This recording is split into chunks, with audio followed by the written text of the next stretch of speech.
विशाल देव कहते हैं, पारख दृष्टि प्रबल जब सत्संगत अति जोर, रात दिना चिंतन करे तब पावई कहूं ठौर।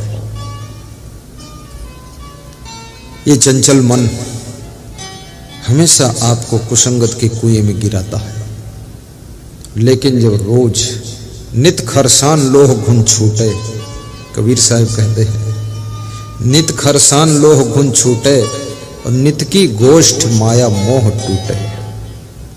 नित्य गोष्ठी करो, नित्य सत्संग करो, नित्य भक्ति भजन करो, तो जो माया मोह का मूर्छा है, जंग है, तुम्हारे अंतःकरण के ऊपर चिपक जाता है और रगड़ के छूट जाएगा। नित्य अगर आपके पास औजार है, तलवार है, खुरपा है, हंसिया है, रापा है, कुदाल है, संबल है, जो भी है, रोज अगर उस पर धार धरोगे और शान पर रगड़ोगे तो उसमें कभी जंग और मूर्छा नहीं लगेगा। कबीर साहब कहते हैं, अपने लोहे के औजार को रोज शान पर रख करके उसका जंग मूर्छा साफ करना पड़ता है। ऐसे आपका मन जो है, आपकी जो इंद्रियां हैं, इनको डेली सत्संग चाहिए, तब इनमें कोई माया मोह का प्रभाव नहीं आता है, मूर्छा साफ होता रहता है। कई बार देखा गया है, कितने संतों को, बड़े अच्छे संत थे, श्रद्धा कम हो गई गुरु के प्रति, मन धीरे धीरे बिगड़ गया। अध्यात्म की राह पर चलने का साधन श्रद्धा है। श्रद्धा के टूटते ही छत के ऊपर चढ़ने का साधन सीढ़ी है। सीढ़ी के टूटते ही छत पर कैसे जाओगे? श्रद्धा के टूटते ही परमार्थ की मंजिल पर कैसे चढ़ोगे? इसलिए श्री कृष्ण भगवान ने श्रद्धा पर बहुत जोर दिया है। अर्जुन से कहते, अर्जुन, गुरु तो कुआं होता है और शिष्य एक प्यासा व्यक्ति है।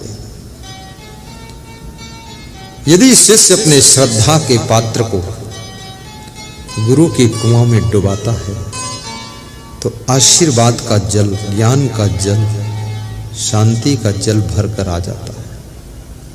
लेकिन अगर उसकी श्रद्धा का पात्र टूटा फूटा है तो डुबाएगा जरूर, डूबेगा जरूर, लेकिन आएगा कुछ नहीं, क्योंकि फूटी बाल्टी में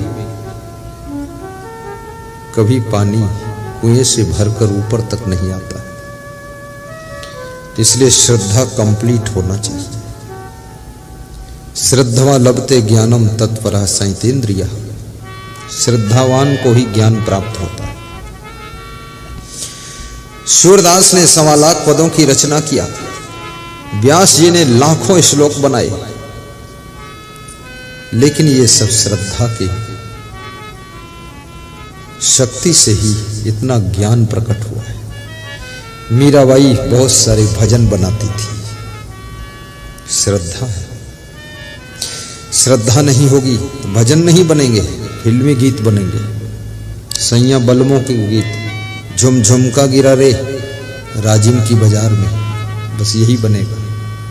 मेरा मन डोले मेरा तन डोले, मेरे दिल का गया करार रे, खोपड़ी हो गई बेकार रे, पेट में हो गया खप्पाड़ रे, उल्टा पलटा गीत बनेंगे। श्रद्धा के बिना, श्रद्धा ही तुमको सत्संग में लाती है और श्रद्धा ही यहां बिठाती है। यह आस्था की ताकत है जो 3 दिनों से लगातार तुम 3-3 घंटे बैठकर प्रवचन सुन रहे हो। और जितना ज्यादा प्रवचन सुनोगे, तुम्हारी श्रद्धा की सीढ़ी मजबूत होती चली जाएगी और उसी सीढ़ी के माध्यम से तुम्हारी आत्मा का उद्धार हो जाएगा, जीवन का सुधार हो जाएगा, भवसागर से बेड़ा पार हो जाएगा। श्रद्धा लभते ज्ञानम। अर्जुन ने पूछा, हे कृष्ण, श्रद्धावान को ज्ञान प्राप्त होता है, लेकिन जिसको ज्ञान प्राप्त हो गया है उसकी पहचान क्या होती है?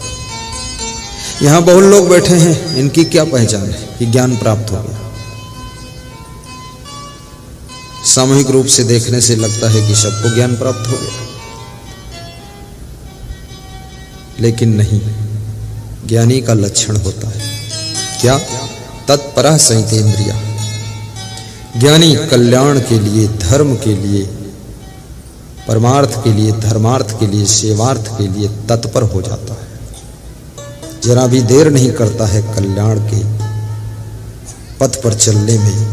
जो भी साधना करनी पड़े, स्वाध्याय करना पड़े, प्रवचन सुनना पड़े, करने लग जाता है और उसकी इंद्रियां वश में होती है। श्रीमद् भगवत गीता में कृष्ण कहते हैं, ज्ञान आपको डिसिप्लिन कर देता है, आपके करैक्टर को क्लीन कर देता है और आपकी जिंदगी को ग्रीन कर देता है। जिंदगी में हरियाली और खुशहाली आ जाती है। और उन्होंने कहा ज्ञानी का पहला लक्षण विनम्रता है, अमानित्वम। जिसके अंदर अभिमान नहीं है तो समझो ज्ञान हो गया। ज्ञान होगा तो अभिमान नहीं होगा, अभिमान होगा तो ज्ञान नहीं होगा, क्योंकि ज्ञान पहली मार अभिमान पर करता है। यदि अभिमान अंदर है तो समझ लो भी ज्ञान नहीं हुआ है। नम्रता, नम्रता, नम्रता सीखे सरलता, गही विनय सुविधान को। विशाल देव कहते हैं नम्रता सीखो, सरलता सीखो। नम्रता सीखे सरलता, गही विनय सुविधान को। आपसे गुरुदेव विनती, ये सदा निर्धार्य हो। विशाल देव के एक शिष्य हुए जिनका नाम प्रेम साहब था। बड़े धुरंधर प्रचारक थे, लंबे होकर प्रवचन करते थे, मेरे से ज्यादा स्पीड में बोलते थे। मैं वृद्धावस्था में उनका दर्शन किया तो उन्होंने मुझे एक रजाई दिया था। 20 साल उनकी रजाई ओढ़ा। उस रजाई की करामात, वो ज्ञान सब हमारे अंदर आ गया। गुरु का कोई सामान मिल जाए उसको संभाल के रखना चाहिए। फिर वो रजाई मैंने उठा के इस चेला को दे दिया और जिस दिन दिया उसी दिन से इसके अंदर ज्ञान आ गया। नहीं तो ये बाजा वाजा कुछ बजा नहीं पाता था। अब तो ऐसे मूड हिला के गाता है, मन संचालन भी करने लगा। इसी साल दिया होगा, याद है? हाँ, अब उसको ओढ़ता है, इसके अंदर ज्ञान पैदा हो रहा है।